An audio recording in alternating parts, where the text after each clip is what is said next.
ಬಡ ಬ್ರಾಹ್ಮಣರು. ಕಾಲಾನಂತರದಲ್ಲಿ ಕಾಲ್ಪನಿಕ ಸತ್ಯವು ಹೇಗೆ ಸತ್ಯವಾಗುತ್ತದೆ ಎಂಬುದನ್ನು ನೋಡುವುದು ಆಶ್ಚರ್ಯಕರವಾಗಿದೆ. ಸತ್ಯ ಮತ್ತು ನೈಜ ಇತಿಹಾಸದ ಆಧಾರದ ಮೇಲೆ ಸತ್ಯವನ್ನು ಪರಿಶೀಲಿಸೋಣ. ಮೊದಲಿಗೆ, ಹಿಂದೂ ಧರ್ಮದಲ್ಲಿ ಒಬ್ಬ ಬ್ರಾಹ್ಮಣ ದೇವರಿಲ್ಲ. 2. ಎಲ್ಲ ದೇವರುಗಳು ಹಿಂದುಳಿದ ಜಾತಿಗಳು, ದಲಿತರು ಮತ್ತು ಬುಡಕಟ್ಟುಗಳಿಂದ ಬಂದವರು. 3. ಹಿಂದೂ ಧರ್ಮದಲ್ಲಿ ಬ್ರಾಹ್ಮಣರು ಎಂದಿಗೂ ದೇವರ ಪರಿಕಲ್ಪನೆಯನ್ನು ರಚಿಸಲಿಲ್ಲ. 4. ಭಾರತವನ್ನು ಆಳಿದ ಒಬ್ಬ ಬ್ರಾಹ್ಮಣ ರಾಜನೂ ಇರಲಿಲ್ಲ.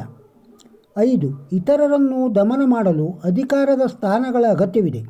ಬ್ರಾಹ್ಮಣರು ಶಿಕ್ಷಕರು, ವಿದ್ವಾಂಸರು, ಪುರೋಹಿತರು, ಸಲಹೆಗಾರರು, ಆದರೆ ಆಡಳಿತಗಾರರಲ್ಲ. ತನ್ನ ತಂದೆಯನ್ನು ಅನ್ಯಾಯವಾಗಿ ಕೊಂದುದರಿಂದ ವಶಗೊಂಡ ಬ್ರಾಹ್ಮಣನಾದ ಪರಶುರಾಮನು ಎಲ್ಲ ರಾಜರುಗಳನ್ನು ಸೋಲಿಸಿ ಇಡೀ ಭೂಮಂಡಲವನ್ನೇ ಗೆದ್ದರೂ ತಾನು ರಾಜನಾಗಲಿಲ್ಲ ಹಾಗೂ ಅದನ್ನು ಕ್ಷತ್ರಿಯರಿಗೆ ದಾನ ನೀಡಿದ ಹಾಗೂ ತಾನು ತಪಸ್ವಿಯಾಗಿಯೇ ಉಳಿದ. 6. ಬ್ರಾಹ್ಮಣರ ಸಾಂಪ್ರದಾಯಿಕ ಉದ್ಯೋಗವೆಂದರೆ ದೇವಾಲಯದ ಅರ್ಚಕ ಅಂದರೆ ಪುರೋಹಿತ, ಧಾರ್ಮಿಕ ಕಾರ್ಯಗಳನ್ನು ನಿರ್ವಹಿಸುವುದು. ಅವರ ಏಕೈಕ ಆದಾಯವು ಜಮೀನ್ದಾರರು, ಬ್ರಾಹ್ಮಣೇತರರು ಅಂದರೆ ನೀಡಿದ ಭಿಕ್ಷೆ ಆಗಿತ್ತು. 7. ಬ್ರಾಹ್ಮಣರ ಇನ್ನೊಂದು ವಿಭಾಗವು ಶಿಕ್ಷಕರಾಗಿದ್ದರು, ಅದು ಸಂಬಳವಿಲ್ಲದೆ. 8. ವೈದಿಕ ಸಾಹಿತ್ಯವನ್ನು ಹೆಚ್ಚಾಗಿ ಬ್ರಾಹ್ಮಣೇತರರು ಬರೆಯುತ್ತಿದ್ದರು. ಬ್ರಾಹ್ಮಣರಿಗೆ ಉನ್ನತ ಸ್ಥಾನವನ್ನು ನೀಡುವ ಧರ್ಮಶಾಸ್ತ್ರದಲ್ಲಿ ಅತ್ಯಂತ ಶಕ್ತಿಯುತವಾದದ್ದು ಬ್ರಾಹ್ಮಣನಲ್ಲದ ಮನು ಎಂಬುವನು ಬರೆದ ಮನುಸ್ಮೃತಿ. ಬ್ರಾಹ್ಮಣ ಎಂದರೆ ವೃತ್ತಿ, ವರ್ಣ ಅಂದರೆ ಜಾತಿ ಅಲ್ಲ. 9. ಸಂಸ್ಕೃತ ಓದುವುದು ಮತ್ತು ಬರೆಯುವುದು ಬ್ರಾಹ್ಮಣರಿಗೆ ಮಾತ್ರ ಸೀಮಿತವಾಗಿದ್ದರೆ, ಬುಡಕಟ್ಟು ಜನಾಂಗಕ್ಕೆ ಸೇರಿದ ವಾಲ್ಮೀಕಿ ಮಹರ್ಷಿ ರಾಮಾಯಣವನ್ನು ಹೇಗೆ ರಚಿಸುತ್ತಿದ್ದರು? 4 ವೇದಗಳನ್ನು ವರ್ಗೀಕರಿಸಿದ ಮತ್ತು ಮಹಾಭಾರತವನ್ನು ಬರೆದ ವೇದವ್ಯಾಸ ಮಹರ್ಷಿ ಮೀನುಗಾರ ಮಹಿಳೆಗೆ ಜನಿಸಿದರು. 10. ಸಂಸ್ಕೃತವನ್ನು ಹೆಚ್ಚಾಗಿ ಬ್ರಾಹ್ಮಣೇತರ ಲೇಖಕರು ಬಳಸುತ್ತಿದ್ದರು. ಸಂಸ್ಕೃತದಲ್ಲಿ ಬ್ರಾಹ್ಮಣರಿಂದ ರಚಿಸಲ್ಪಟ್ಟ ಕೆಲವು ಗ್ರಂಥಗಳಿವೆ. 11.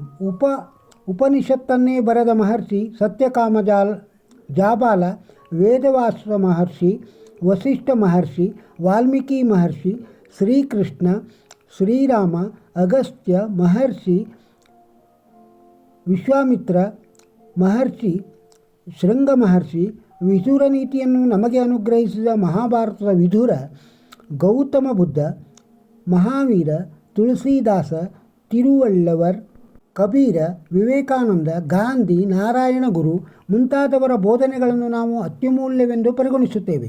ಇವರು ಯಾರೂ ಬ್ರಾಹ್ಮಣರಲ್ಲ. 12. ಅವರಲ್ಲಿ ಯಾರೂ ಬ್ರಾಹ್ಮಣರಲ್ಲದಿದ್ದರೆ ಬ್ರಾಹ್ಮಣರು ನಿಮಗೆ ಕಲಿಯಲು ಬಿಡಲಿಲ್ಲ ಎಂದು ಜೋರಾಗಿ ಅಳುವುದು ಏಕೆ? ಬ್ರಾಹ್ಮಣೇತರ ಭಕ್ತಿ ಸಂತರಿಂದ ಭಕ್ತಿಯ ಕುರಿತು ಹಲವಾರು ಕೃತಿಗಳಿವೆ. 13. ಬ್ರಾಹ್ಮಣರು ಎಂದಿಗೂ ಇತರರನ್ನು ಕಲಿಯುವುದನ್ನು ತಡೆಯಲಿಲ್ಲ. 14. ಇತಿಹಾಸದ ಯಾವುದೇ ಸಮಯದಲ್ಲಿ ಬ್ರಾಹ್ಮಣನು ಶ್ರೀಮಂತರಾಗಿರಲಿಲ್ಲ ಅಥವಾ ಶಕ್ತಿಶಾಲಿಯಾಗಿರಲಿಲ್ಲ. ಯಾವುದೇ ಹಳೆಯ ಭಾರತೀಯ ಪುಸ್ತಕವನ್ನು ಎತ್ತಿಕೊಳ್ಳಿ, ನೀವು ಗರೀಬ್ ಬ್ರಾಹ್ಮಣ, ಬಡ ಬ್ರಾಹ್ಮಣನೆಂದೇ ಉಲ್ಲೇಖಿಸಿರುವುದನ್ನು ನೋಡುತ್ತೀರಿ. ಸುಧಾಮ, ಕೃಷ್ಣ ಕಥೆ ನೆನಪಿದೆಯೇ? 15. ಅವರ ವೃತ್ತಿಯನ್ನು ಸಮಾಜದ ಅತ್ಯುನ್ನತ ಸ್ಥಾನವೆಂದು ಪರಿಗಣಿಸಲಾಗದಿದ್ದರೂ ಬ್ರಾಹ್ಮಣ ತಪಸ್ವಿಗಳ ಬದುಕುಳಿಯುವ ಏಕೈಕ ಮಾರ್ಗವೆಂದರೆ ಜನರು ನೀಡುವ ಭಿಕ್ಷೆ. 16. ಬ್ರಾಹ್ಮಣರ ದೊಡ್ಡ ಕೊಡುಗೆ ಎಂದರೆ ಭೂಮಿಯಲ್ಲಿ ಇದುವರೆಗೆ ಮಾತನಾಡುವ ಅತ್ಯುತ್ತಮ ಭಾಷೆಯನ್ನು ಸಂಸ್ಕೃತವನ್ನು ಉಳಿಸಿಕೊಂಡಿರುವುದು.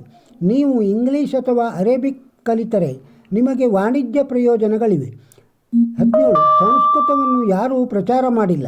ಯಾವುದೇ ಪ್ರಯೋಜನವಿಲ್ಲದೆ ಬ್ರಾಹ್ಮಣರು ಸಂಸ್ಕೃತವನ್ನು ಕಲಿಯುವ ಸ್ವಯಂ ಪ್ರೇರಿತ ಕಾರ್ಯವನ್ನು ಕೈಗೊಂಡರು.